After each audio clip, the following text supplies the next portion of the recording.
बाबा तुलसीदास जी रामचरितमानस में वर्णन करते हैं, लिखते हैं कि राम अपनी प्रिया सीता के साथ और अपने प्रिय लघु भ्राता लक्ष्मण जी के साथ आज गंगा के किनारे उपस्थित होते हैं। आज गंगा के किनारे उपस्थित होते हैं और लिखते क्या है कि सरस्वती माता श्री राम नाम गंगा में स्नान करती हैं। श्री राम नाम गंगा में स्नान करती हैं और उनको उस स्नान से राम नाम रूपी दिव्य गंगा स्नान से उनको विश्राम मिलता है। उसी तरह से मानव की बुद्धि को विश्राम तब मिलता है जब वह मानस रूपी सरोवर में स्नान करता है।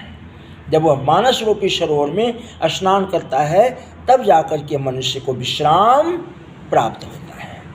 बाबा लिखते हैं, सोनी जी ध्यान देना इस बात को, बाबा लिखते हैं रामचरितमानस में, भव रोग ग्रसे जनमानस को, ओहो भव रोग ग्रसे जनमानस को, जहि मानुख भाव सुधारस है, जो पशु तुल्य भय जग में, तिन हेतु बने जग पारस हैं। जो पशु तुल्य भय जग में, तिन हेतु बने जग पारस हैं। समझा? ठीक है ना?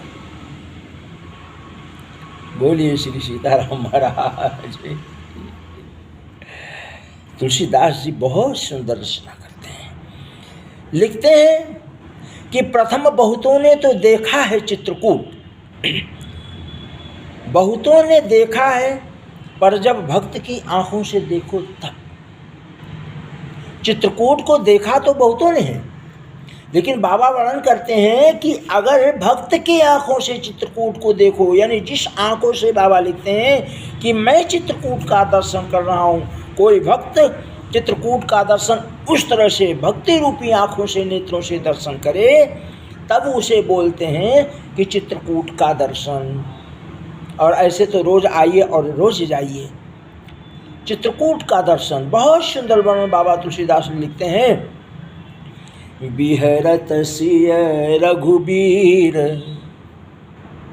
बिहरत सिय रघुबीर, तीरे मंदाकिन के, बिहरत सिय रघुबीर, तीरे मंदाकिन के। चित्रकूट में कौन सी नदी है? मंदाकिनी देवी। बिहरत सिय रघुवीर, तीरे मंदाकिनी के, हाँ बिहरत सिय रघुवीर, तीरे मंदाकिनी के। संग लखन रणबीर, तीरे मंदाकिनी के, संग लखन रणबीर, तीरे मंदाकिनी के। भगवान सीता राम जी लक्ष्मण जी के साथ मंदाकिनी नदी के किनारे चित्रकूट में विराजमान हुए। बहुत सुंदर, बहुत ही सुंदर स्थान, बड़ा मनोरम। भगवान वहाँ विराजमान हुए और रहने लगे। सब कुछ ठीक, सब कुछ ठीक, सब कुछ ठीक।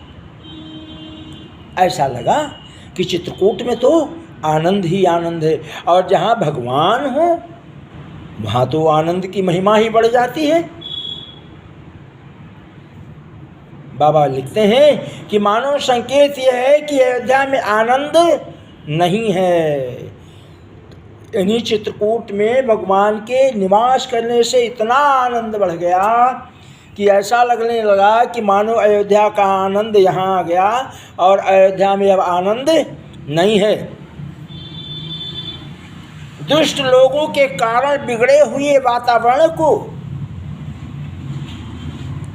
मानो समझ में आए तो ईश्वर के अलावा सुधारने के लिए और कोई रास्ता नहीं है। दुष्ट संग जन देह विधाता, दुष्ट संग जन देह विधाता, दुष्ट संग जन देह विधाता। कितना सुंदर शब्द बाबा रामचरितमानस में वर्णन करते हैं। श्री गुरुदेव वशिष्ठ कहते हैं कि अगर बिगड़े हुए वातावरण को सुधारना हो तो संत को बुलाओ। सत्संग के बिना कुसंग रूपी ज्वर समाप्त नहीं होता। बाबा वर्णन करते हैं कि अयोध्या का वातावरण बिगड़ चुका है, इसको सुधारने के लिए संत को बुलाने की जरूरत है। और संत कौन है? गुरु जी कहते हैं कि भरत हैं, शत्रुघ्न हैं, और दोनों भाइयों को ननिहाल से बुलाने का संदेश भेजा। संत कौन है? भरत जी हैं और शत्रुघ्न जी। भरत जी और शत्रुघ्न जी। गुरु बुलाए पठे दो भाई, संदेश वाहक को भेज दिया, जाइए और ननिहाल से दोनों भाइयों को जल्दी से जल्दी लेकर के आइए। भरत जी उपस्थित हुए। अब उपस्थित हुए तो सरजू मैया बिल्कुल निराश, कोई कोलाहल नहीं, कोई चंचलता नहीं। लोगों ने देखा, भरत को बड़ा दुख हुआ। कैकेयी माता के क्रोध ने श्री राम जी को अयोध्या से दूर कर दिया। मंथरा में आए लोग ने श्री राम जी को अयोध्या से दूर कर दिया और बाबा दशरथ की कामना ने श्री राम जी को अयोध्या से दूर कर दिया। हर जीव को, हर व्यक्ति को, हर घर में इन तीन बातों का विशेष ध्यान देना चाहिए, विशेष ध्यान देना चाहिए। मंथरा जैसी बुद्धि घर में उपस्थित नहीं हो, जो लोभ का दर्शन कराए, लोभ का वर्णन करे। और दशरथ जी जैसे कामना वाले कोई नहीं, और कैकेयी जैसी क्रोध स्थिति को प्राप्त करने वाली कोई नहीं हो। इन तीन चीज़ों में बड़ा ही, इन तीन चीज़ों को हर घर से दूर रखना चाहिए। अब देखिए, जब श्री भरत जी आए तो भरत जी में भी यही तीन चीज़ दिखाई पड़ती है।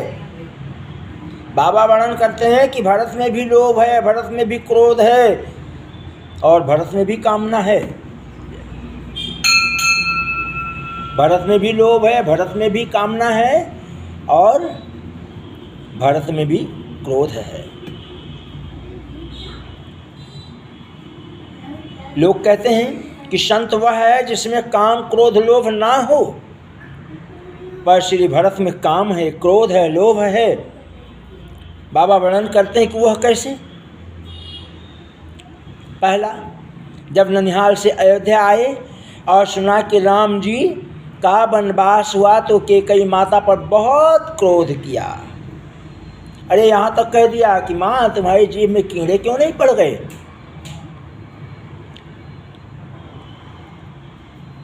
और क्रोध में कैकेयी माता को बड़े उल्टे सीधे शब्दों का प्रयोग किया बोलने के लिए।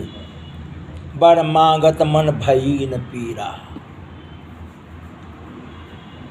बर मांगते समय तुम्हारे मन में पीड़ा नहीं हुई? तुम्हारी जीभ गलकर गिर क्यों नहीं गई? मुंह में कीड़े क्यों नहीं पड़ गए? ऐसे ऐसे दुर्शब्दों का महाराज भरत ने प्रयोग किया। बाबा वर्णन करते हैं कि भरत का आगमन और संत का प्रवेश, भरत का आगमन और संत का प्रवेश। इधर उधर से भटकने के बाद